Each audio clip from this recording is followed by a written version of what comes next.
原来赛罗真的没有骗人，他真的来过上海，消灭了一头怪兽。这部奥特曼50周年的剧场版再次集结了昭和平成新生代共8位奥特曼，虽然不及40周年超8奥那么经典，但有丽娜演员再次回归，更有女婿迪迦和老丈人初代再次携手，远古玩情怀。这个就叫专业。故事发生于 X TV 剧结束之后，传说中一位光之巨人为了守护宇宙的和平，不断的在宇宙中战斗着。面对龙虾怪巴尔坦星人家族的围攻，初代一发斯派修姆光线直接团灭了对手。这些光辉的战绩以及传说，在地球乃至全宇宙流传着。而这个故事已经由格尔曼博士向众人讲述了无数遍了。他甚至制造出了召唤初代的贝塔魔棒，在两人的期待下，格尔曼博士随即变身。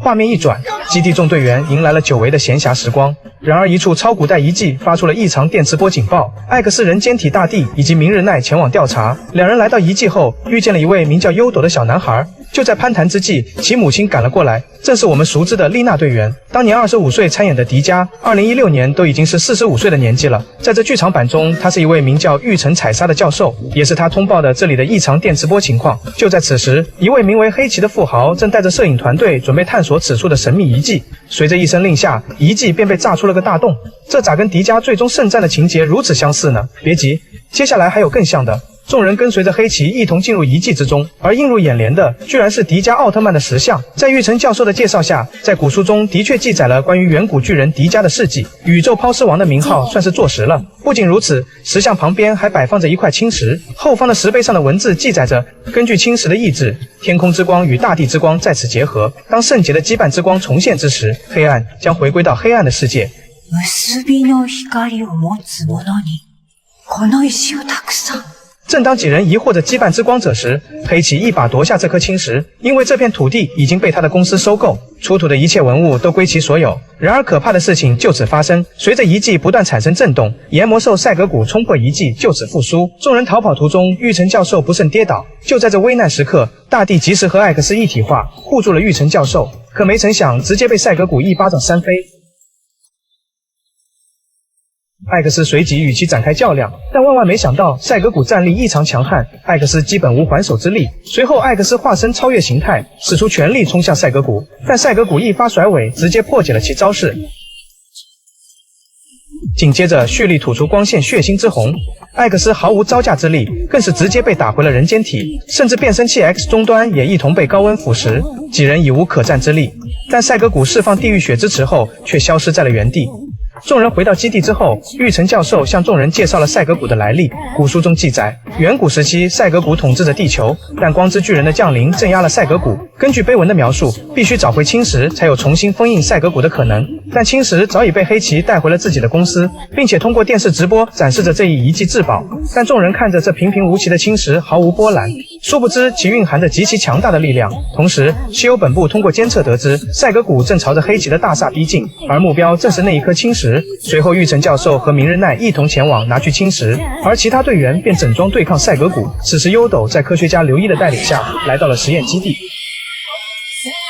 格尔曼博士向其展示了几位奥特曼的卡牌，都是可以将他们实体化，这能力简直逆天了。优斗投桃报李，也向众人展示了自己考古的宝物，可没想到被泥土覆盖的神光棒赫然在裂。此时城市中央，赛格古终于出现，整装待发的各式武器齐齐发射，随后再次通过卡牌激活艾雷王的力量，发射能量防护罩，试图禁锢住赛格古。这艾克斯地球防卫队居然能够运用怪兽的力量，这放在任何一届防卫队都是独一档的存在了。但此时的对手是实力逆天的赛格古，只见其触角释放出2道光线，直接击碎了电子哥莫拉，落在地面爆炸之后，烟尘中赫然出现了迪迦中出场的怪兽戈尔赞，以及初代中出场的怪兽安东拉。地狱般的绝望感瞬间充斥着这片土地。明日奈组织着黑崎公司的众人逃难，而玉成在拥挤之下眼镜不慎跌落，而这一画面正巧以直播的形式被优斗看到，优斗随即起身想去救妈妈，在与刘一的互相拉扯下，神光棒似乎产生了共鸣，突然亮起了光芒，同时远在黑崎公司的青石也亮起了光芒，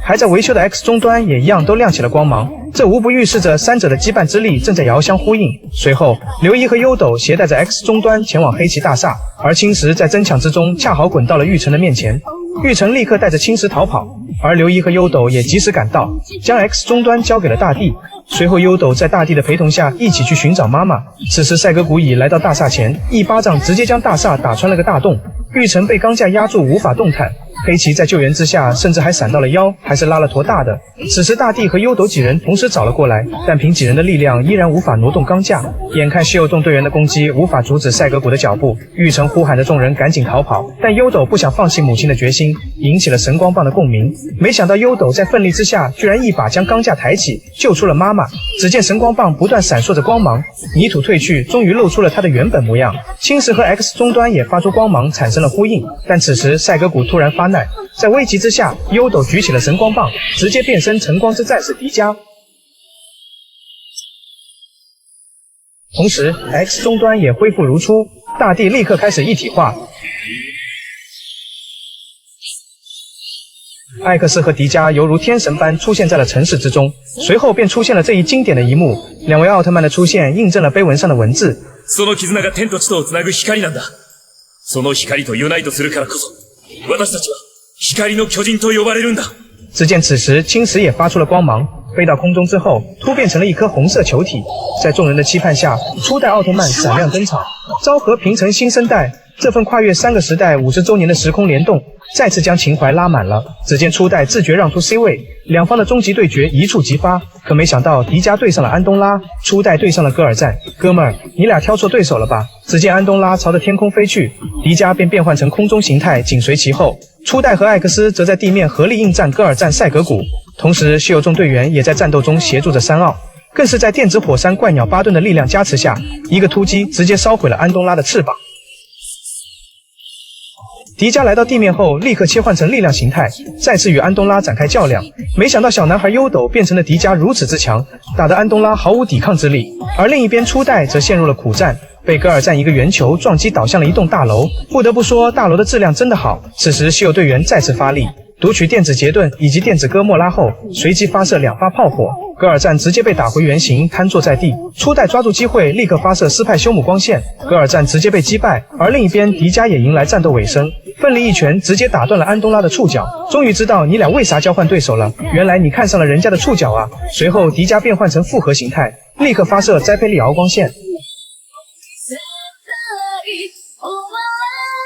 安东拉在顷刻间也被摧毁，而此前与赛格古根本没有一战之力的埃克斯，在对波之下居然战胜了赛格古。原以为战胜了对手，但没想到烟雾中2发触手突袭而来，直接锁住了迪迦和初代，并且开始吸收2奥的能量。同时赛格古发出地狱针刺射击，艾克斯被打倒在地，直接丧失了战力。紧接着又同时发出5根针刺，分别在中国上海、瑞士洛桑、埃及开罗、阿根廷首都以及美国达拉斯召唤出了5头怪兽汉剑德马加，直接演变成了全球性的大灾难。此时战局岌岌可危，就在这关键时刻，格尔曼博士终于将迪迦和初代的卡牌制成，在数据传输下，将卡片输送到了大地手中。在两者变声器的结合之下，艾克斯解锁了贝塔火花装甲，随后利用贝塔火花圣剑直接斩断了锁住迪迦和初代的触手。更令人振奋的是，格尔曼博士手中的另外5张奥特曼卡牌纷纷响应，赛罗降临在了上海陆家嘴，麦克斯降临在了瑞士洛桑，奈克瑟斯降临在了埃及开罗，维克特利降临在了阿根廷首都，银河降临在了美国达拉斯。5位奥特战士瞬间牵制住了世界各地的怪兽。这边装备上贝塔火花装甲的艾克斯展现了恐怖实力，死死压制住了赛格古，更是一剑斩断了赛格古的手臂。不甘示弱的赛格古再次发射光线，三奥立刻飞到空中，又开始了力量融合。在迪迦和初代的融合之下，纷纷将力量注入了世界各地的5位奥特曼。充满能量的5奥立刻发射大招，5头怪兽暗剑德马加纷纷被击败。